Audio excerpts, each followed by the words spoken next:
Tank adalah kendaraan tempur lapis baja yang bergerak menggunakan roda berbentuk rantai dengan ciri utama yaitu pelindungnya berupa lapisan baja yang berat dan senjatanya merupakan meriam besar yang terletak di bagian kepala serta mobilitas yang tinggi untuk bergerak dengan lancar di segala medan. Meskipun tank adalah kendaraan yang mahal dan membutuhkan persediaan logistik yang banyak, tank adalah senjata darat paling tangguh, serba bisa dan memiliki kemampuan untuk menghancurkan target darat apapun. Tank adalah kendaraan tempur yang sangat kuat.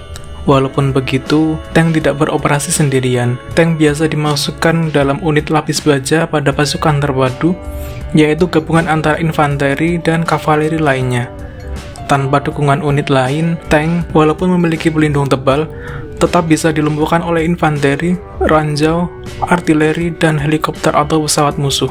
Tank juga tidak efektif di medan hutan dan perkotaan, di mana kemampuan jarak jauh tank jadi tidak berguna, penglihatan pengendara tank jadi terbatas, serta meriam tank yang tidak bisa membidik sasaran yang berada di tempat yang tinggi dalam jarak dekat.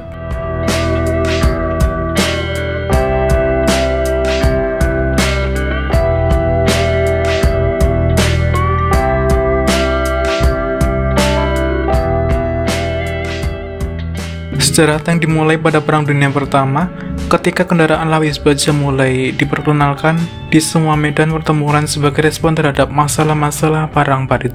Meskipun awalnya sederhana dan tidak dapat diandalkan, tank akhirnya menjadi tulang punggung pasukan Angkatan Darat. Pada Perang Dunia Kedua, desain tank telah berkembang secara signifikan dan tank digunakan secara masif di semua medan tempur. Ide menggunakan suatu benda bergerak untuk melindungi pasukan infanteri dari proyektil musuh sudah muncul sejak dahulu kala. Yunani kuno menggunakan menara serbu yang dinamakan Helipolis, sedangkan Kekaisaran Romawi memakai menara yang dilapisi pelindung yang menembak menggunakan katapult, dan Leonardo da Vinci sendiri pun juga pernah merancang kendaraan perang menggunakan roda. Kondisi pertempuran Perang Dunia Pertama di front barat membuat Angkatan Darat Inggris berpikir untuk mengembangkan kendaraan yang bisa menyeberangi parit, menghancurkan kawat berduri, dan tidak mempan ditembak senapan mesin. Lalu konsep kendaraan lapis baja dengan roda penggerak yang berbentuk rantai pertama kali dicetuskan oleh Kolonel Ernest Swinton dan Sekretaris Komite Pertahanan Kerajaan William Hankey pada tahun 1914. Penemuan kendaraan lapis baja oleh Ernest Swinton bermula ketika ia mendapatkan ide untuk membuat tangki pada 19 Oktober 1914 saat sedang mengemudi mobilnya di Perancis. Sebelumnya, ia mendapatkan surat dari salah satu temannya yang bernama Hugh Marriott. Ia adalah seorang insinyur yang tinggal di Afrika Selatan. Dalam surat tersebut, Marriott meminta Swinton untuk datang ke Afrika Selatan guna membicarakan kemungkinan traktor yang dilapisi baja yang sangat berguna bagi perang. Singkatnya, prototipe tank ini pun akhirnya selesai diciptakan. Prototipe ini diberi nama Little Willie dan pertama kali diuji oleh militer Inggris pada tanggal 16 September 1915. Dengan berat 14 ton, alat perang ini merangkak di atas medan kasar dengan kecepatan hanya 2 mil per jam. Setelah Little Willie diuji, ternyata performanya masih belum memuaskan. Pasalnya, tank ini masih bergerak lambat dan terlalu panas serta tak cukup andal melewati parit.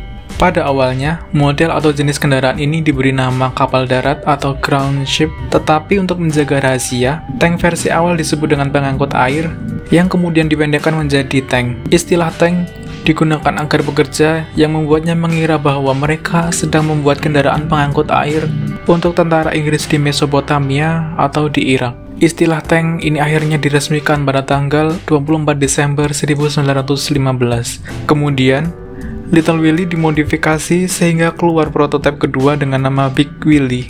Lalu, pada tahun 1916, kendaraan lapis baja ini dianggap siap untuk berperang dan memulai debutnya pada pertempuran Somme pada tanggal 15 September 1916.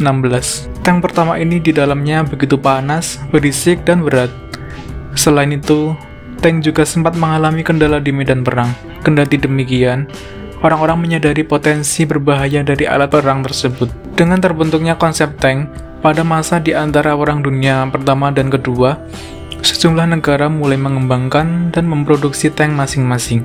Tank buatan Inggris adalah yang paling canggih dikarenakan keinginan Inggris untuk membuat pasukan lapis baja sejak tahun 1920-an. Perancis dan Jerman tidak begitu mengejar pengembangan tank pada masa ini, mengingat kondisi ekonomi yang buruk dan perjanjian Versailles yang membatasi Jerman, baik dari segi anggaran maupun kuantitas peralatan militer. Amerika Serikat juga tidak banyak mengembangkan kendaraan lapis baja mereka, karena dana yang tersedia lebih banyak dipakai untuk mengembangkan kavaleri.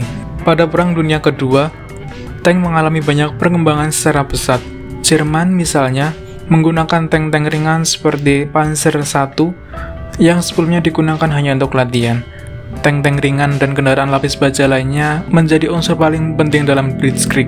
Namun, tank ringan ini kalah menghadapi tank Inggris dan lebih lagi melawan tank T-34 Soviet. Dan pada akhir perang, semua pihak secara dramatis menambah ukuran meriam dan pelindung tank. Setelah Perang Dunia Kedua dan memasuki Perang Dingin, negara-negara maju dan adik kuasa mengambil pelajaran dari Jerman akan potensi dalam penggunaan kekuatan tank, ditambah dengan ancaman perang nuklir dan kimia yang membuat tank dilengkapi perlengkapan perang nuklir dan kimia. Kemajuan dalam teknologi meriam dan amunisinya membuat tank semakin ditakuti dan masing-masing negara berlomba-lomba untuk menyempurnakan teknologinya.